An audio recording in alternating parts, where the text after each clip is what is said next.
What's going on, everybody? What's going on, everybody? It's your boy Deonte Burden, aka Mr. Short Dollar himself. Come to you guys tonight with a quick live feed. I've been busting my tail all day, but we have a live feed tonight where I will discuss some high cash flow business ideas. And pretty much what we talk about high cash flow. What we look at is the difference between the revenue and the perspective, the overhead, and the cost that it has in regards to what we say. In the finance world, we may be talking about high margins or high cash flow. Again, whatever your initial overhead costs, that means your rent, your insurance, payroll in regards to that, what kind of business will create the highest margins? That's subtracting revenue from basic expenses, okay? Which ones have the highest the margins?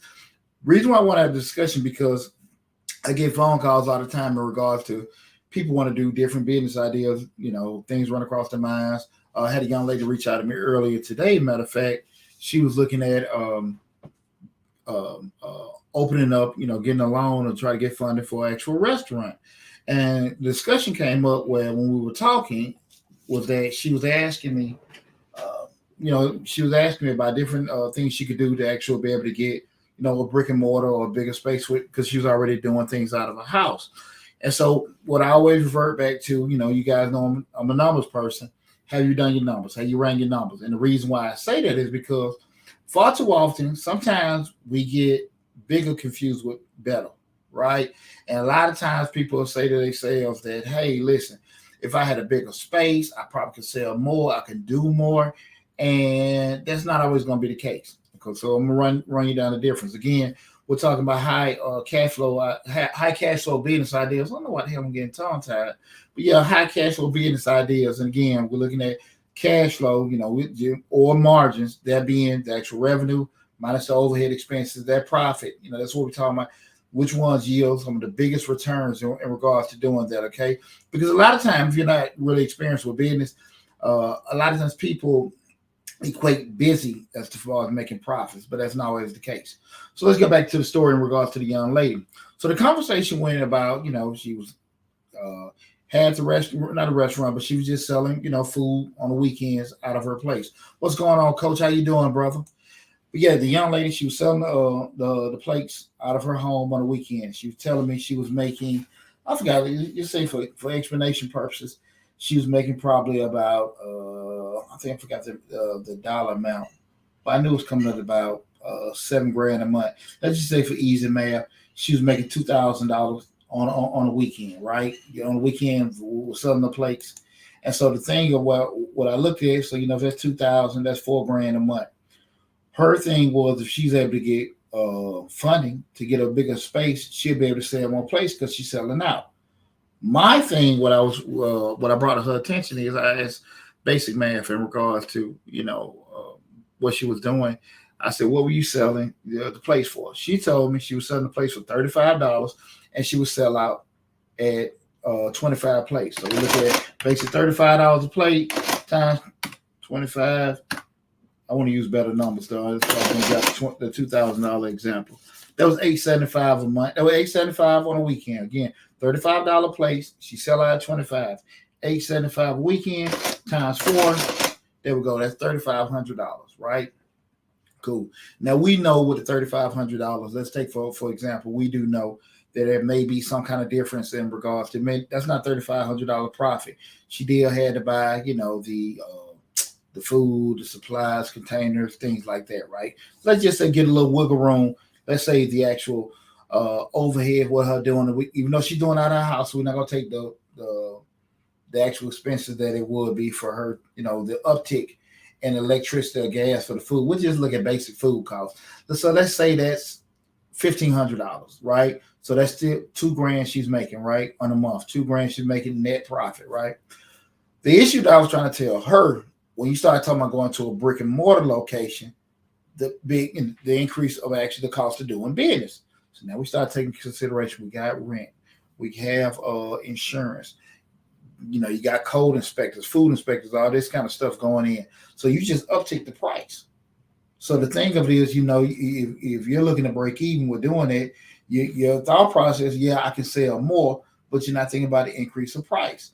The issue that comes with all that, like I told her, I said, what could happen easily was, I said, if you turn around, just say if you're selling 25 plates, right now you're selling out, you get a bigger spot, let's say you double up. So now we're looking at $35,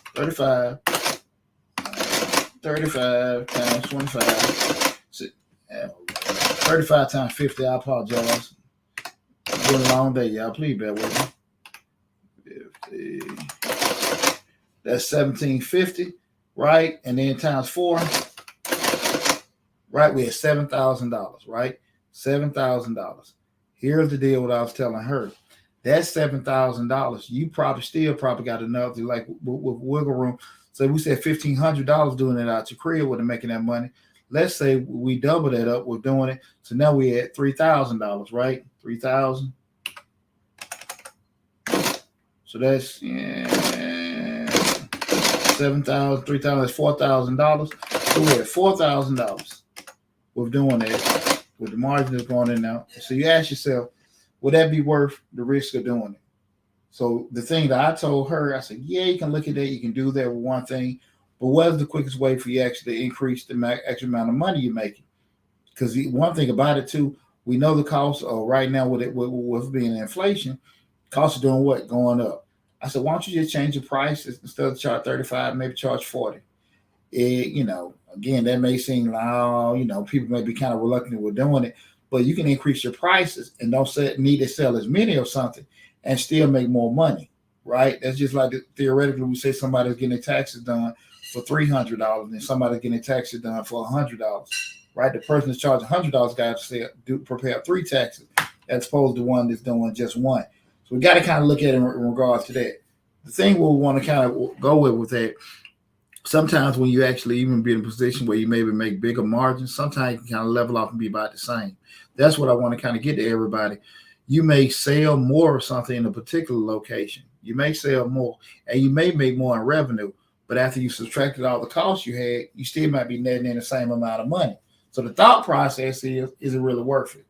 And that's why I want to have a discussion with you guys in regards to some high cash flow or high margin businesses. And the reason why I want to do this is just kind of these are some actual business ideas that you guys can do where it's not going to take a lot of capital out of your pocket. You have the risk of whatever you're putting in, but again, it's not in relation to actually the money you're putting in, the money you're putting out. It's a bigger chance you better make a fatter profit for doing it. So that's why I want to have that discussion with you guys today. Again, I am Deonte Burden, aka Mr. Short Dollar himself. We stream live on Facebook, YouTube, Instagram, TikTok, LinkedIn, and Twitter. The main main forum is the Mr. Short Dollar YouTube channel, where we have over 600 videos covering entrepreneurship, business, finance, and investing. Please, if you're on Instagram and TikTok, I don't have the link for you guys to go, but please visit Mr. Short Dollar on YouTube. Mr. Short Dollar on YouTube. Check out the channel and take advantage of all the great information that we do have on the YouTube channel. So back to what I was saying today, we're talking about high. Sorry, hell, I keep forgetting my train of thought. But high cash flow business ideas. So the first one I want to talk about when I talk about these particular different high cash flow business ideas. I introduce and talk about and kind of give you an example of what I mean in regards to, why most of these business ideas yield a bigger profit margin. The first one just will be, two and I'm very familiar with, and that's, starting up a course. You guys know I have to, how to start your own tax business course. The thing of it is with the course is pretty much when you look at starting a course up, guys, in general, one of the main things about it is just that initial cost. Then you may have some, per advertising cost, just to push actually the course out. But actually, whatever takes you that framework to actually devise that course, from that point forward, once it's sitting in there, everything minus the actual monthly fee of the actual company that does it. And I think that can range you anywhere from, you have some that are free, and then you have some that maybe like $100, depending if you have more courses, it may cost a little bit more, but definitely that's just the only actual fee you have. The actual creation, then just the monthly maintenance fee to keep it on somewhere. Again, the only thing you may add to it if you're doing any kind of advertising, but let's put in perspective, right? So say if you're selling a course for $500, right? $500, and then you actually put in, this is just your course, right? 500 books. You have the monthly housing fee of $99, so that's $100, right? Then you turn around, you actually may put in, let's say $200 for actual advertising, $200 a month. So we're on the hook right now with $300. So $500 minus $200 profit you made off the rip. From that point forward, every course you sell for $500 is going to be straight profit, right? Straight profit. And we went on the low end with $500. You're talking about, like you say, you got $1,000 course. Those actual the overhead price cost is still the same, guys. It's still the same. The cost doesn't change in relation to the actual price that you have set. The cost doesn't change to the actual volume of the courses or how many courses you sell. It's just, again, you have a low overhead. Excuse me. I really don't think it's going to be a variable as to how much money you're going to put in the advertising. Now, here's the deal. Could you build a course and put money in advertising, don't sell anything? Absolutely. But at the end of the day, that's what the onus is on you. I mean, at the end of the day, this is business. You can lose every damn thing. Nothing is surefire. And if anybody tell you that you can't lose whatever, they're a damn lie. So I'm just going to be honest with you with that. But again, if you set your course up, you know who your course is for, it behooves you to spend a little time to find out how am I going to advertise to these particular people. Okay, how am I going to direct, my dollars to them? You can get you any kind of business consultant or business coach or advertiser, more so a marketer, to kind of help you get strategically find a way to do that. And you may only pay them for a couple months to learn the craft or how to direct your particular product to a particular customer, whatever. And then from that point, you're good to go. And that's with any business, guys. If your strong suit is doing what you do, i.e., plumber, electrician, course builder, accountant, whatever it is, and you're not real good at marketing and advertising, you can find somebody to help you do it. Watch what they do, look from the sidelines, get intel, and go from there. That's if that's not a strong suit of yours. But at first one was courses, and again, the initial build out, that's about it. Like I said, the only variable is the actual amount you would put in advertising dollars, and that's with any business. To be totally honest with you, because we do know advertising is the lifeline of your business. Okay, some things you can actually post, some things go word of mouth. But again, at the end of the day, I don't necessarily know how feasible, how much you want to bank on that with doing it, depending on what type of business you have. Okay, the second one being a YouTube channel. A YouTube channel, for the most part, to be totally honest with you, is what you just initially put into it. Now, you can't be in a situation where you actually got these all this high-end cameras, lights, and things like that with doing it. I wouldn't advise that starting off. I would just work on, work on your craft in regards to actually learning how to get good topics, set yourself up, be able to deliver it, be natural, be comfortable with getting in front of it. And then from that point, you want to, put a little capital behind the actual business. That's cool. So I would actually do from that perspective. What you got there, chat GPT? I don't understand what you mean right there, brother. That's the thing with a YouTube channel. And again, you have some people that actually have, just say, 100,000 subscribers. I'm just throwing a number out there, but just a bigger YouTube channel rather. And they may have a team set up where they actually got people actually writing, editing, and doing things like that. But they're operating at a bigger volume, on a bigger volume with doing that. But again, we start talking about high cash flow businesses. We're talking about businesses where you're not putting that much into it. To be very honest with you, just starting a YouTube channel, the only damn thing you need is a Gmail address, right?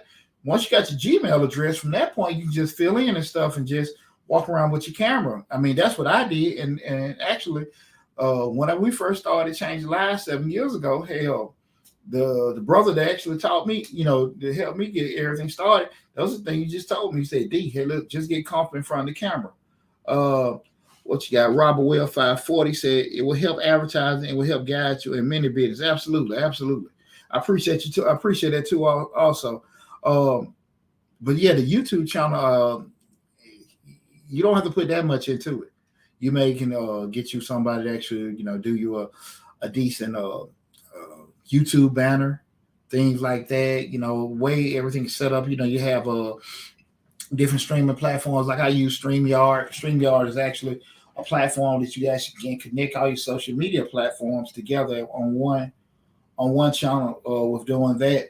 But for the most part, you don't have to do a lot. I'm just be very honest with you with that.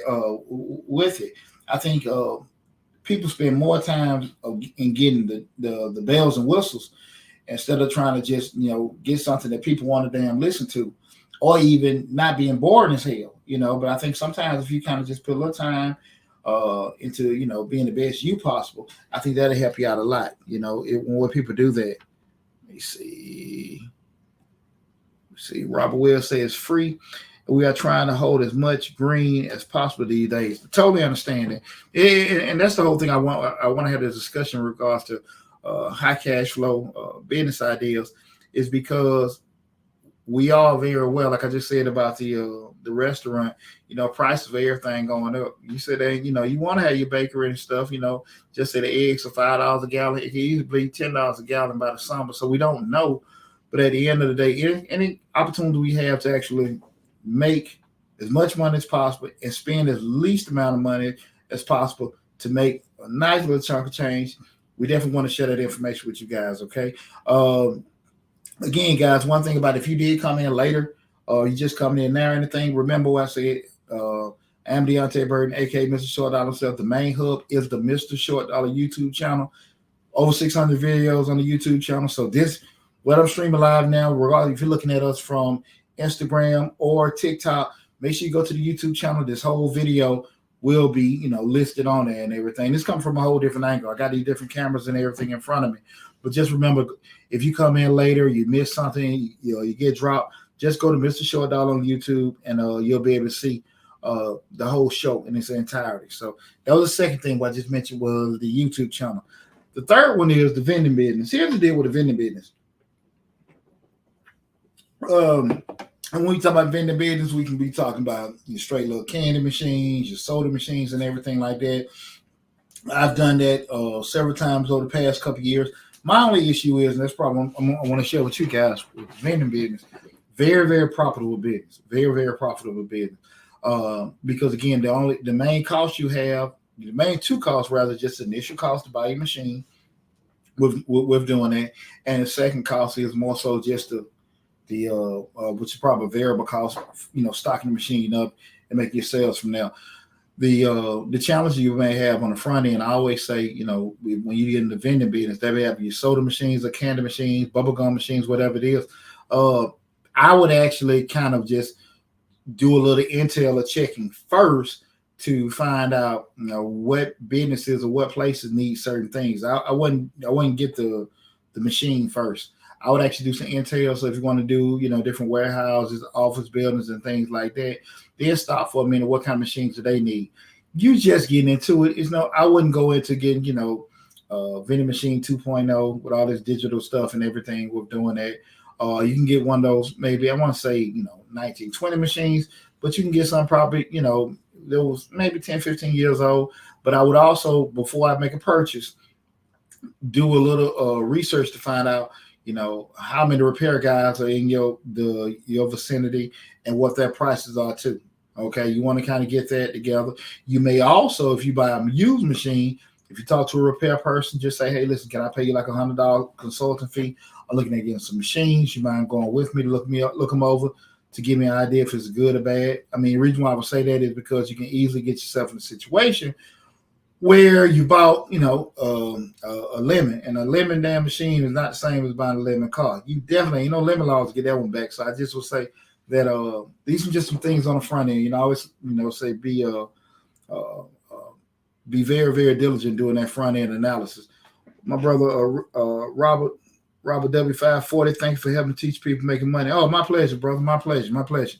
But with the machines, you definitely want to, do some kind of homework in regards to where those machines are placed, because you buying machines and call around to set it somewhere, again, the corporate break room, the break room at the warehouse, guys, that's for different kind of stuff. These people may want, just say, some snacks, granola bars, things like that. They may want, more sugar-free juices. You go to the warehouse, guys might want burgers, hot dogs, honey buns, and stuff like that. I'm not trying to be funny. I'm being very serious, but you want to just kind of get an idea of, what the potential customer want. And with that, I go through a London Mormon, as I repeat the first two businesses. I go back through the whole list once I go through everything, but I will tell you this. Well, I mean, the first two was courses and the YouTube channel. But again, I will get a disclaimer. If you come in later, remember the whole video is going to be on the YouTube channel later. But the first two was the first one was courses, and the second was YouTube channel. But I'm going to go back, just summarize everything once I get through it, through the whole list. And I appreciate you tuning in as well. The vending business, again, when you get the machine, like I said, if you're getting a new one, that's cool. The thing of it is, remember, check out that video I did on break-even analysis. So we start putting in them costs. Again, we're talking about high cash flow business ideas. Once you get the machine, you can get an idea of how much it will cost you to stock, up, with everything. Again, but we've done our homework, right? We figured out where we going to get a contract at, what are we targeting, what products we're going to put in there. From that point, we can work backwards and work our math because we know the prices, the markup we're going to have it. I bought this Snicker for 50 cents. I'm going to sell it for $1.50. I got to sell so many of these. And so you can do your math from there, right? From that point, it may take you a certain amount of time just to get your money back for, that initial machine purchase. Then from that point, you just look at the variable costs associated with it. And, you can do well with it. Got it in the right spot. They like eating the stuff you got in there. It's going through it. That's how you roll. But I think far too often people that get in this business, as far as vending, they are focused more on, get a vending machine, you can make a lot of money. But sometimes just use your head, just say, okay, look, what do the people want for where I want to put it at, right? And then from that point, you make them happy, right? And again, just start thinking about that. Now, on the flip side of it is, some of the things they want, do you have access to it? Is it going to be profitable for you to do it? Because even though some people may want, what are those, kind bars? And you start you want to talk about some kind bars because you got in this office building full of all these administrative assistants, right? I mean, the kind bars might be so damn high, even what you can charge, they don't even want to pay that. So the margin is going to make sense to do that. So we got to kind of, again, we still got to think, but we still want to always be able to do that math. And again, don't let your emotions, what you think or what you want to spend, get carried away with that.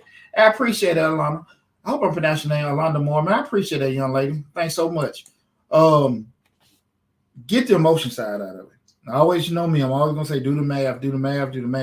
Check out those videos I did on Mr. Short Dollar on how to price your products. I went from the actual percentage method, the cost method, so check that video out as well. I did a whole graphic where you can look at it, how to price your products and stuff like that. So you're not going with the assuming method because, I don't believe in that, they charging $5, I'm going to do the business, I'm going to charge $3. Hell no.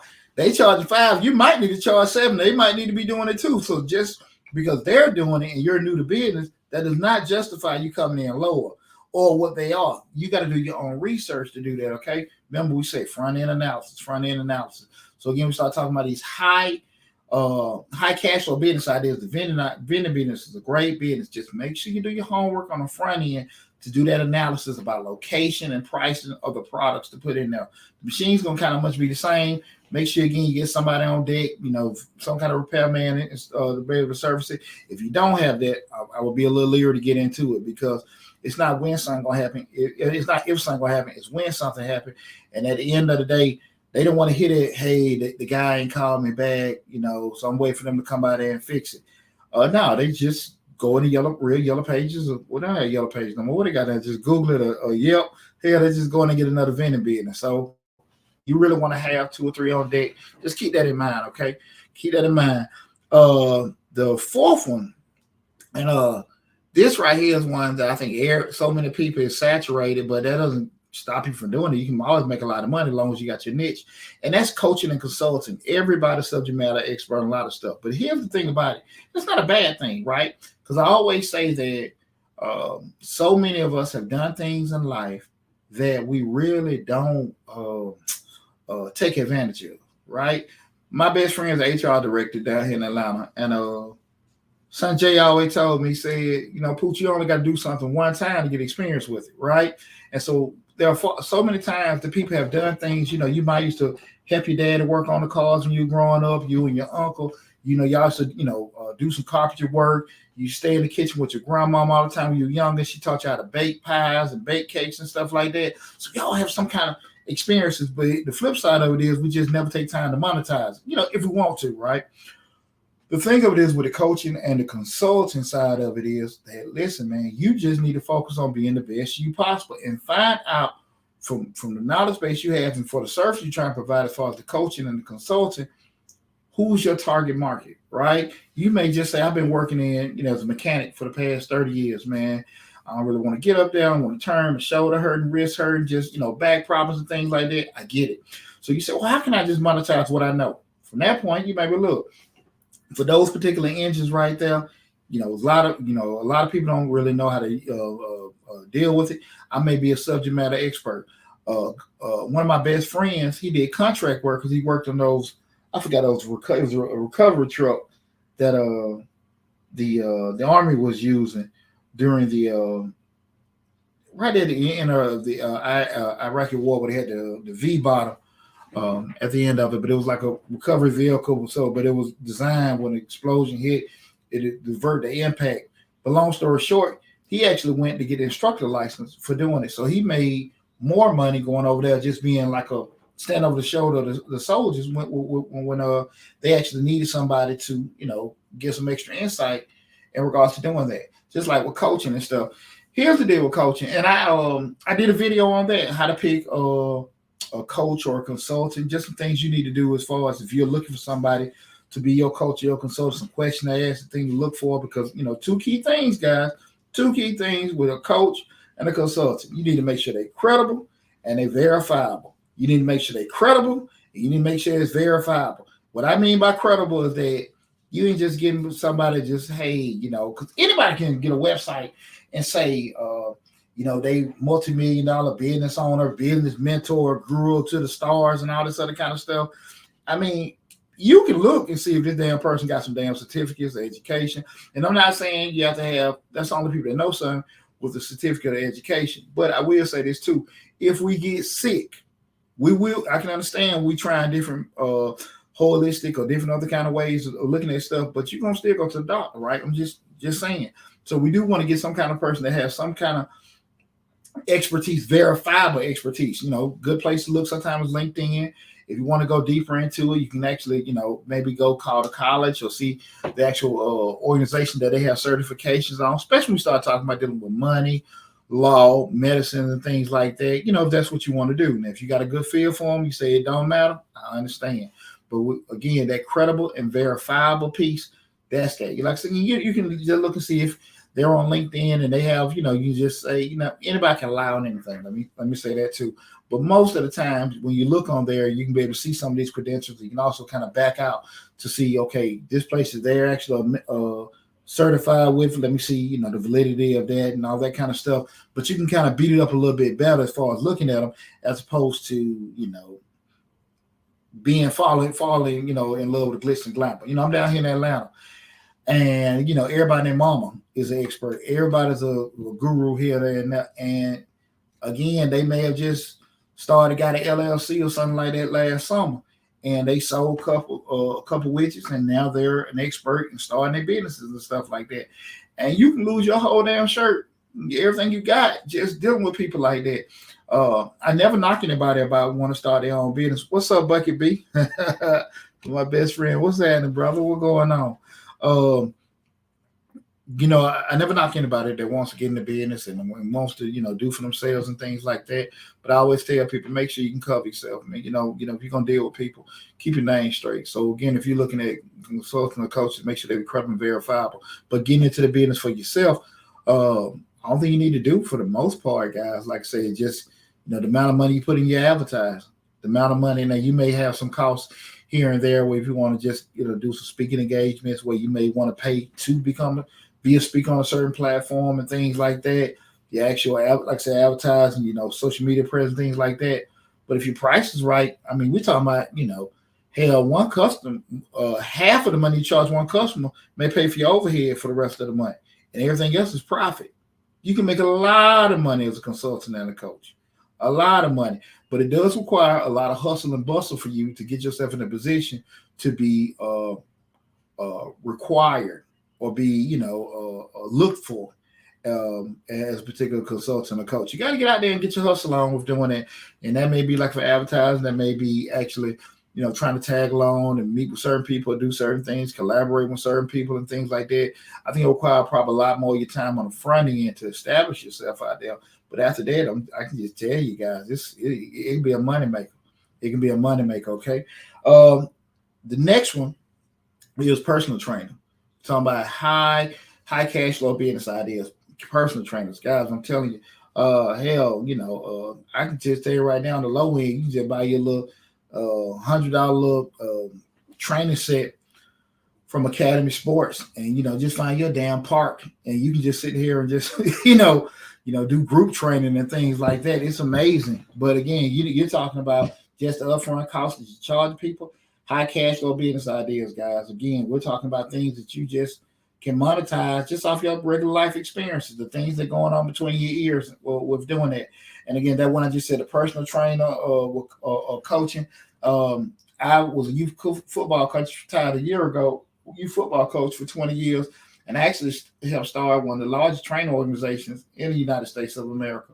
I dare you, at one point, I think in 2015, ESPN had us as the second largest training organization in the Southeast region behind IMG. Like so I'm telling you stuff, this is verifiable. That's why when we look for these particular people and you looking to get in that business, two things, credible and verifiable. So anything I say to you, you can Google it, right? And a lot of people ain't gonna give you that charge, with that. But again, if you can actually want to help people get in shape and everything, I will say this.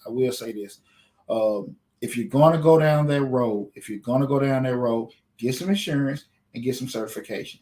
Only because if you took the time and you got yourself in shape, that doesn't mean you don't understand people that may have certain health issues, especially, in the African American community. We come in with diabetes, high blood pressure, things like that. And when you start training a person a certain way, the way one person reacts to the training doesn't mean the next person will react to the training. So make sure you get some kind of certification with that, and then make sure you get you get some liability insurance with doing it. Outside of those particular things, again, just the advertising and the hustle that you take to get some exposure for yourself, I think you'd be fine. But that's a very, very lucrative business.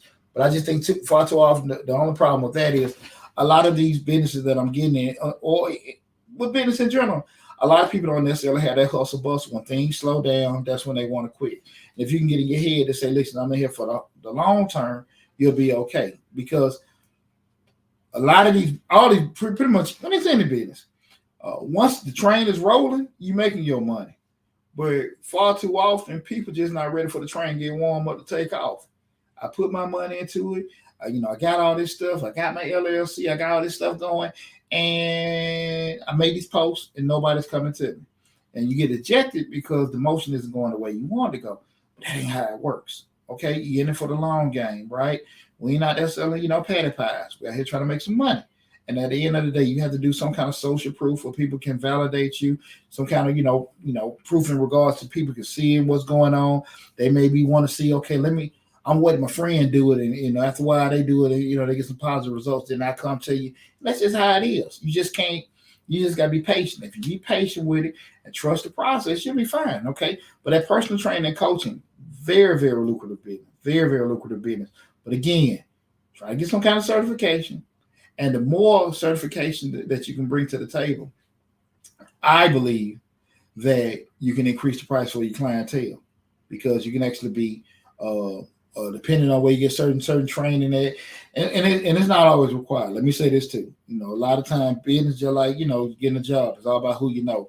If you know somebody in this elite spa where you can charge $200 an hour, and somebody was able to get you a job in there, that's how it goes sometimes. But then a lot of times, if you got your credentials together, you can go certain places and charge different prices. So it's give and take, but just to even cover you will help you say it, make it a lot easier. Get those credentials together. If you can get certain certification, things like that, you get the right niche, I think you'd be okay. Especially in the world we're in now with so many people want to be in shape, stay healthy, and also with the advent of youth sports just exploding, and everybody wants their kid to be the next this or the next that.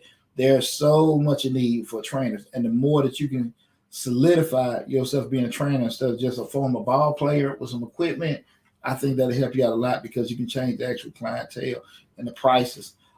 Because parents kind of finicky, right? Parents want a lot, but they don't want to pay that much. So if you can actually get yourself with the right certifications and actual credentials behind you, I think you can get you in a better base. And I think that was actually the method that we followed at Daniel when we went to solidifying certain things. We were able to go to a different demographic and charge a different price, right? So that's I can take from personal experiences. That's one of the best things that a person can do is actually get those credentials and everything together. Another one is inspector or appraiser.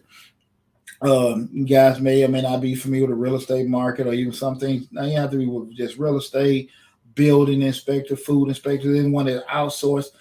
Shit, we just talking about getting the damn certification. And get the certification, go through this the time to get it. You may have to spend the cost more so as your time to actually get your name out there and make relationships for people to call you with doing it. If you actually just a home inspector appraisal, you get them relationships with the different lenders and stuff. Just say, hey man, make sure I'm the go-to guy to call. Take somebody some lunch. What's going on, my brother Dewan? I appreciate that. I appreciate it, brother. Appreciate it. We need to do some work together soon, brother. We need to do some work together soon, man. I'll reach out to you this week. But definitely from that appraisal standpoint, guys, we talking about high margins. And that's damn near 100% profit right now.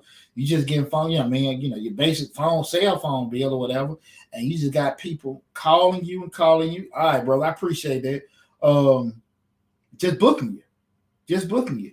And from that point, hell, it's at your leisure how busy you want to be. But again, it started off the same thing. This whole thing between business and business. Business go fast. But we start talking about doing business, getting relationships together, right? We talking about inspector and appraiser. I'm talking about damn near, what they got probably 98% profit, right?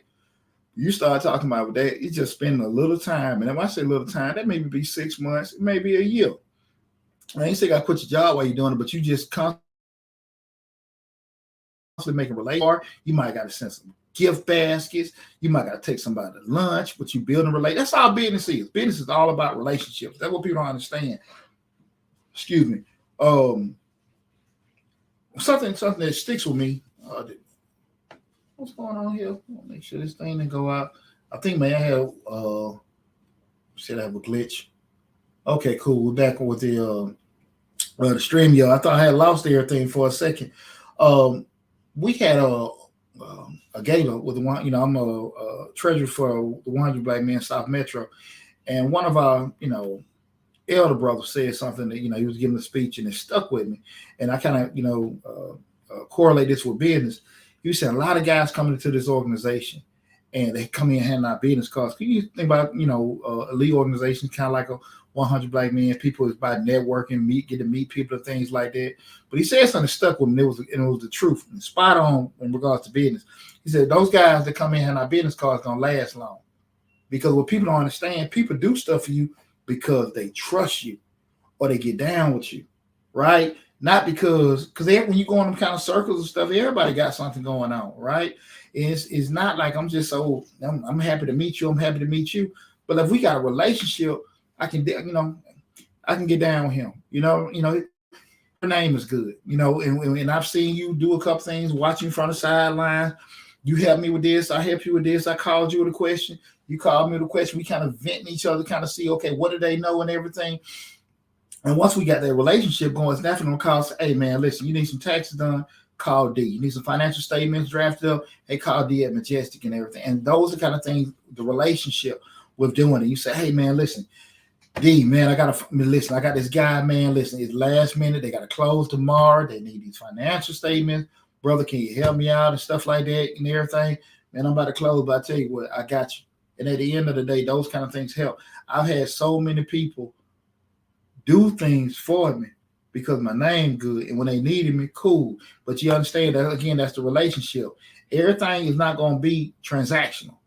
You know, a lot of times people deal with you. Nobody trying to tell you to cut your prices, but the relationship, I can't stress that enough. And I think a lot of people that are new in entrepreneurship, they struggle with that. And if you come into entrepreneurship and you've been in some kind of hospitality industry, you kind of understand a little bit more for the service piece of it. But a lot of times people get into business and they don't understand that whole relationship and, scratching palms and all that kind of stuff. They don't get it because everything, I say this, I got to have this and all that kind of stuff. Once you got actually a real live network, what I mean by network, that network, your network is almost like a monetary asset can be attached to it, where you can actually got people in your network that are decision makers. They actually, instead of just worker bees, And when you have a network like that, that's when you get a lot of stuff done. That's when you can help yourself, help your family. Even when you got bad stuff going on, being able to call the right people, even if they can't help it, they know the person that can send you to it. Okay, as a person, instead of a person that works there. That makes sense. Not trying to knock nobody, but that's when I talk about just networking. And a lot of times people aren't comfortable with talking to strangers. But again, you're only going to get better or more comfortable with something is by practicing and doing it, okay? So again, that is inspector, appraiser, high profit yielding business, okay? The next one is websites, social media builders and stuff. It is what it is, but that, your HTML, your coding, you're good to go. Same thing I said before, you got to spend a little time kind of, building your name up, building your business up and things like that, but actually just straight things you got to just house it. That's fine. You determine. Again, when we start talking about this, guys, remember, I'm not talking about you going out there and spinning the world trying to get this storefront and everything. I don't see that benefiting. I don't see that benefiting. It's got to be, the math has to work to justify it. Just because you say I can do a little more, have access to more people doing it, you still got to do the math. And a lot of times you can actually just increase your prices to make up for the difference that you feel like you may be making. If you actually go get you a brick and mortar spot, right? That's the thing about it. The pandemic did teach us something. The pandemic taught us, hey, we can work remotely. We have something called the internet, and I do not have to meet you. We can do all kind of business in our pajamas all day long. Okay, so just kind of keep that in mind. But a web developer, social media expert, things like that, the main cost is gonna be your time. Okay, so I will say this, guys. When I'm giving these, and I'm gonna go back over everything. Remember, most of these ideas that I'm giving you, you can go to your local community college, right? I went to grad school at Clayton State here in Metro Atlanta, and I get a newsletter every quarter in regards to, like, they have their little certificate programs for coding, HTML. I think if you want to become what's the word called? Code enforcement, private detective, certified contract. They have different programs. They're like an HTML, QuickBooks courses.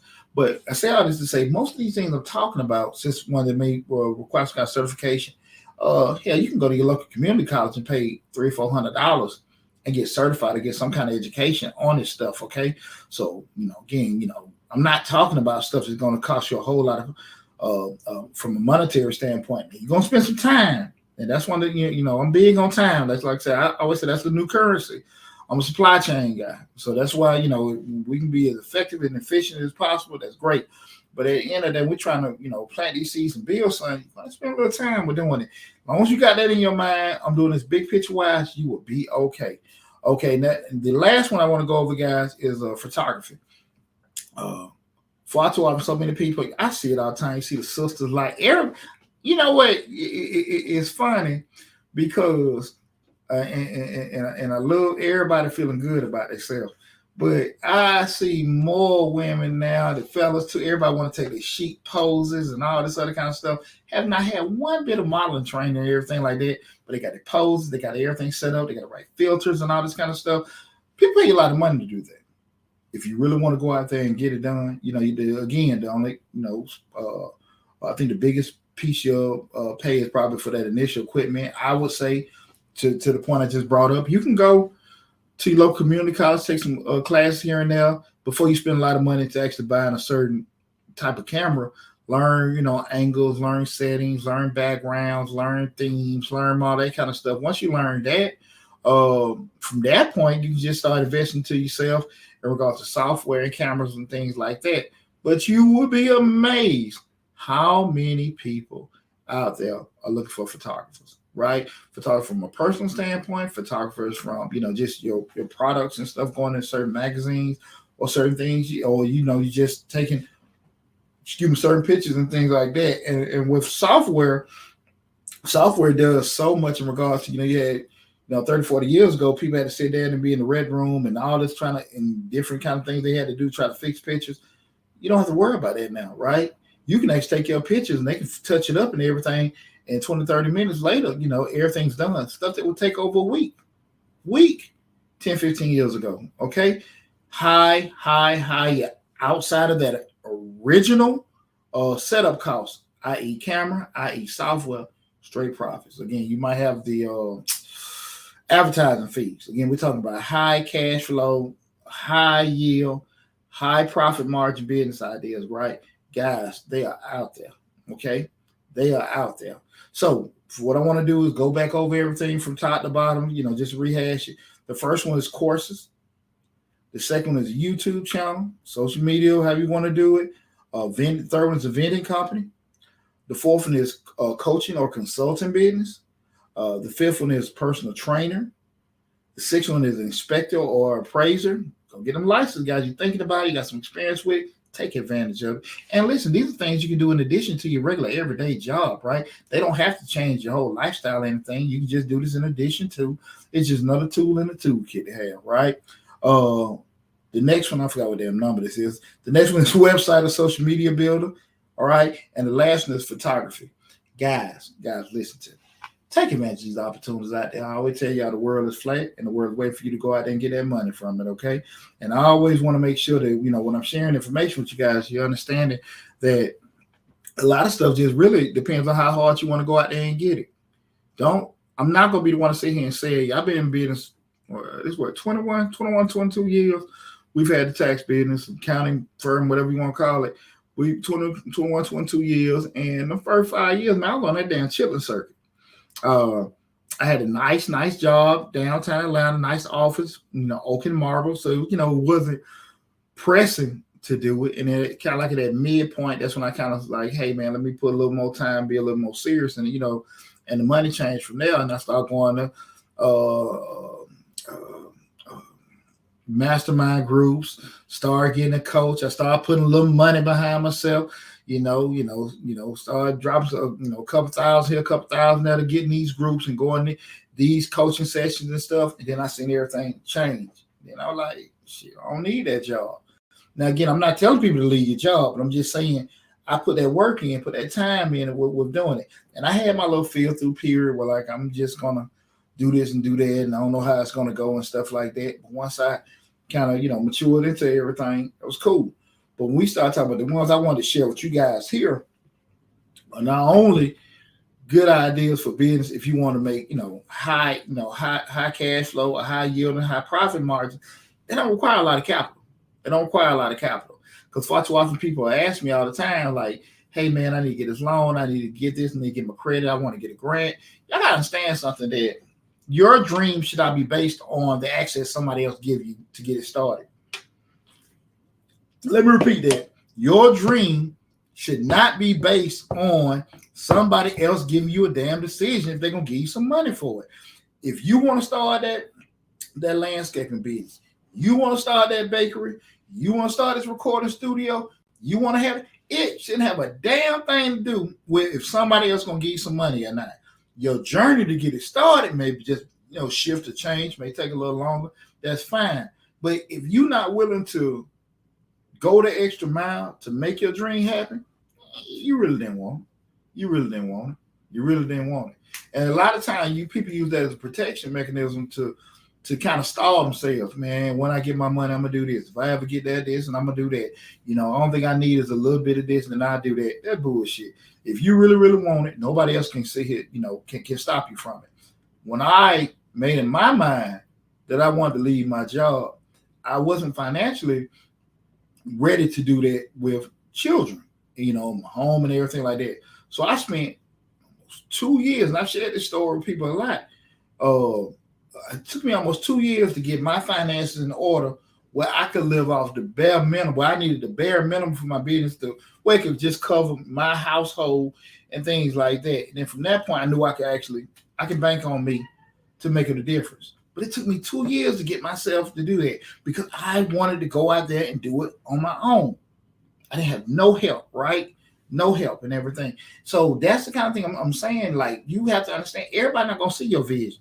Everybody ain't going to believe in you. Ain't nothing wrong with it. It's good to have support. It's good to have people behind you, but you can't bank on people going to sit here and just see everything the way you see it, right? And your passion for something is just that, your passion, right? So other people, other businesses, banks or whatever, giving you an opportunity, giving you funding, that's great. But if they don't, figure it out. Figure it out. Figure it out. That's it. That's just it. If you really, really want it. That's what I mean by that. Figure it out. And as you go down that path of figuring out, that's when you're acquiring the knowledge and experience for a lot of the do's and don'ts to do. Because I'm firm believer in order for you to be, you got different tiers of success and different tiers of money. I think you won't have to, gain and lose to get knowledge in regards to how to keep, right? You have to gain and lose to get the knowledge on how to keep. Because a lot of times, you say, look, I had $100,000 in the bank. I got to kind of mess it up. So the next time I get it, I know what to do. As crazy as that sound, again, you have to have some kind of experience with doing it. Now, you can be on the sidelines doing it as far as working in a business, and you have access to it, you know how to do it, but it's protected because, at the end of the day, it's still not yours, right? But when it's yours, you got to kind of go through some lumps and bumps and, get a real little funky education in regards to doing that and everything. That's why I always, tell people to kind of go on the more cautious side with doing it. So that's why we want to have the discussion we're having this evening in regards to, high cash flow business ideas. All the ones we just gave, guys, listen, they don't require a lot for you to get started. They don't require a lot to get started. The biggest cost that most people are going to give up is what? Your time. Your time. And it's far too often when people get in these mixes, I ain't got time to wait. What I always say, when we're young, it's going to take too long. When we get older, I ain't got enough time.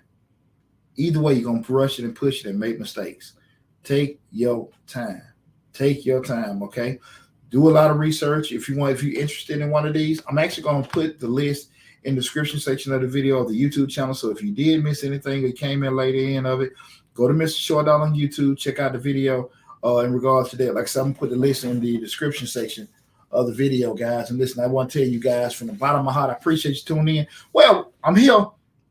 Why you got me on, guys? I'm Mr. Short Dollar, I ain't Mr. Cheap Dollar. So if you got any business-related questions, anything like that, y'all can shoot right now. If you got any questions, anything you want to run by me, anything, hey, you got me now. You know how it is when we start the men voices come. So you want to get in entrepreneurship, you're looking at funding, grants, anything like that I may know off the top of my head, I can answer. I mean, you got me here, so feel free. If you got a question, Y'all know you bought y'all $2.10 an hour. Y'all might have seen them links on there and everything. So again, you got me free. So if you got a question and everything, feel free, please, please, please, to ask me about it. Okay, got it now. Oh, you quite welcome. You quite welcome, Stephanie Moore. You quite welcome. I appreciate you tuning in. Anybody got any questions? I mean, I'm here. It's free, guys. What I was about to say. Let me put the link in the description section if anybody want to do a consulting appointment or anything. We're doing that. Also, I'll put the link. We got the Mr. Short Dollar Tax course. Again, I apologize on the, normally we stream at the studio. That's just once a week. Somebody Rika Lab might be working the boards and they can put a lot of links in, especially on the TikTok or the Instagram. But I'm working the boards by myself. So if you are interested in anything, please go to the Mr. Short Dollar YouTube channel. That's the main hub. Over 600 videos.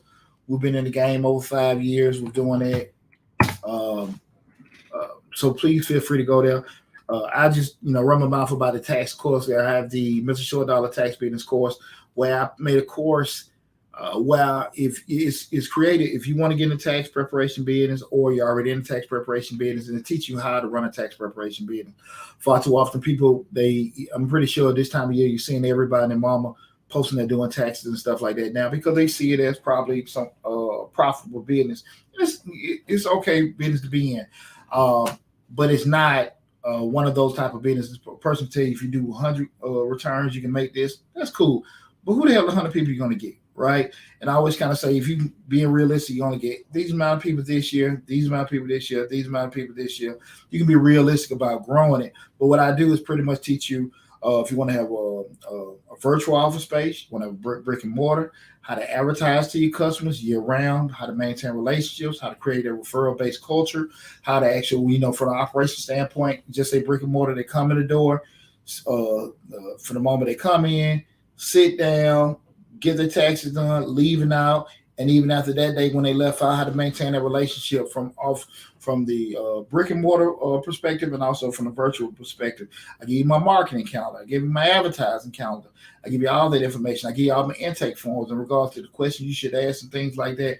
All that on the Mr. Short Dollar how to start your tax business course. All that is on there. And some things I actually, probably, promote a little bit more. I've been knee deep with tax season just started. So let me get a couple questions. I'm gonna come to you right there on TikTok. Give me 1 second. Stephanie Moore is asking from YouTube, are there any tips you would share about doing that? Be a little bit more specific with me, Stephanie. I was just running my mouth. I apologize. What is the that? I apologize. I'm running my mouth. Let me see. Okay. Oh, no. I'm sorry. I need that. Let me fix this. Stephanie Moore just asked, I apologize. I just started event planning business, but I'm looking for donors for an event I have coming up. What I would say is this. Okay. We just talked about this. No. That's my fault, Stephanie. I was reading too fast.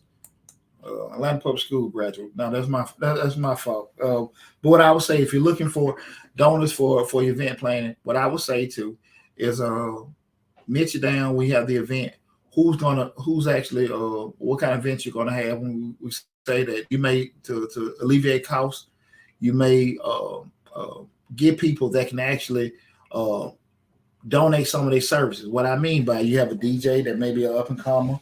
You may have somebody actually do balloon services. That may be an up and comer. I don't know if up and comer is the right word, but just somebody trying to grow their business and get exposure. DJ, lighting, maybe some people that may help with a setup. I don't know how engaged you are with doing in regards to what you're asking, because the question was asked, the help with donors. I don't necessarily know the monetary aspect of people contributing money, but you probably get the services or some of the costs alleviated. A new catering company that's looking to get started and things like that. You can collaborate with them. But listen, can you do this at such and such cost? Or you can come in and you guys can do that, and they can actually get themselves exposure with doing that, and they can maybe have a table or something in the front to help them get exposed to it. So you can get probably a lot of donated services for people. The actual monetary donations, you can usually, I would say, try to actually get relationships first. I always say get relationship first, then ask for money. I'm not a big proponent of asking for money if we don't know each other. And I'm saying that I'm a board member for the 100. So we spend a lot of times maintaining relationships year round to actually, so, it's more so like they're compelled to give us money as opposed to, because we're going to do something with their business and they're going to do something with us. So if we go into this place to ask for donations, we're going to spend money with them during the year, and then they're going to spend money with us during the year. Again, that's the whole relationship concept. So I would say, with from the donors and sponsor standpoint, I would probably try to get actual some of the vendors to come in and actually, donate some of their services, but also getting exposure. And then the people that will actually want to come to the event, try to get focus hard on who you want to get future relationships. Use the first one as a learning mechanism, and then from that point, you can actually expand it. Now you got relationships going. You can nurture the relationships, and then from that point, you can just go back to them later. Hey, listen, we're gonna have this next event. We put a lot into the last one. How would you like to be part of this next event as a donor or a sponsor? I hope I answered your question with that. But I always kind of like I'm big on getting a relationship first, and then we go, start talking about getting money and everything after that. Okay, Matt Davis 40. I hope I answered your question. Let me know if I did or not. Matt Davis 4841. I missed the business ideas. Could you shoot off a few? Matt, I'm gonna tell you what. If you go to Mr. Short Dollar on YouTube, because of a few, check out the video and everything's there. And I'm gonna put the list on there. But I'll read it to you right quick. But definitely go check it out. And I broke down the different ideas: courses, YouTube channel, vending, coaching and consulting, personal trainer, inspector/appraiser, website, social media builders, and photography. But go to the YouTube channel, check out the video. Definitely check out the video. And because I went through it all the way, and I think it'd be super beneficial. Go to the video, and when y'all go to check out these videos, please subscribe to the channel. Okay, cool, Stephanie. I'm glad I was able to help you out. But yeah, I'm a very big proponent in doing business is about relationships. I ain't too big. Cool, Matt. Cool. I'm not too big about asking for money. I'm on the palms down, palms up process. That's me. I used to, even as a youth coach, people would always just say to myself, man, because I'm not big on standing on the corner with a helmet or a baseball cap ask for money. I was just, I took and I shared them, giving you guys for free. And for years, people were like, man, how in the world do you get us so much money with your team and stuff like that? And I ain't, to be able to do it. I took a 5-mile circumference of the park I was at, and all the restaurants and bars, fast food. I made sure I went there, had a conversation with the manager, and say, listen, every Tuesday at 6 o'clock or 7 o'clock, I'm gonna have all my team and stuff like go there. Can I get 10% of the ticket? Every Wednesday, such and such, I'm gonna have all my team and family and friends come in and can be 10% of the ticket. The bars in there, I'm gonna have parents' night. I'm gonna have all my parents come every second or third Wednesday of the month. Listen, I get 10% of the ticket minus the alcohol. And I mean, I had, like I said, shit. I mean, I'm sorry with cursing, but hell, 20, 30, sometimes $50,000 in my accounts. And that was because I was all about maintaining relationships with the businesses in the community. I wasn't going to them begging for money. And at the end of the day, don't get it twisted. Don't think none of these major corporations really care about, the community or they're donating and stuff like that. It's all about relationships. If you feel you see that Coke is being, dealing in the community and they're donating funds back into the youth programs, you'll be inclined. If Coke didn't feel that there would be a positive response, regardless of what they say, I don't believe they'll be donating some of these things, because there are some things that actually don't align with some of these major corporations. They just won't give money to it. That doesn't mean they're bad business, but if they don't see it align with what they're trying to do, they won't donate to it. So I always had a palms down, palms up perspective. So if you come to anybody to do something, well, listen, man, that's the deal. You look, I need to do this, but what I can do, I can give you this, that, and that, make it beneficial.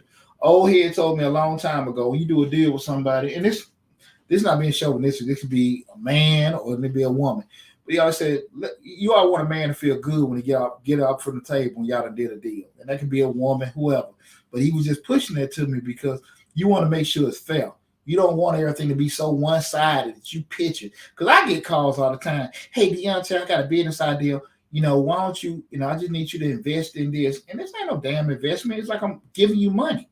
Like, I don't even get the whole concept of you paying me back. And then I get paid back the money I gave you. So I'm going to give you my money to get my money back with nothing attached to it. No hell. No hell. And if it doesn't fold, you still get to keep everything. No, hell, no. And I say all that to say, and I've done videos in regards to how to set up deals, how to how to have conversation with other investors and people like that. We have videos like that on Mr. Short Dollar. You got to make sure everybody leave the table feeling good. It might be stuff like, I missed out on that and all that kind of stuff, but we cool with everything else. You got to be ready to negotiate. Negotiating ain't about everything just working out for you. That ain't how things work. It just ain't. It just ain't. And that's why you don't have a lot of true deal makers out there. But when you start talking about you want to go next level, and this is a good point, what Stephen bringing up, with the event planning, with the course. No, that's not included. The course is straight about the actual tax, the tax preparation business. It teaches I don't teach how to fill out forms. I don't teach tax laws. It's just more so the actual business, because so many people get into the business. But I don't teach the actual deal making. But what I do teach in regards to different niches, in regards to different ways to actually build it up, and as far as like having certain things I have set up that I reach out with the community, referral based systems and things like that you can have to grow your clientele. If you're dealing with your people, if you're dealing with different organizations in the community, all of that is in the course. But just from theoretical standpoint, and I was just asking in regards to was that information in my course. But I will tell you, this information I'm saying right now, it's on tons of my videos on the YouTube channel. But theoretically, guys, when we start talking about relationships, just check out that video. Business is all about relationships.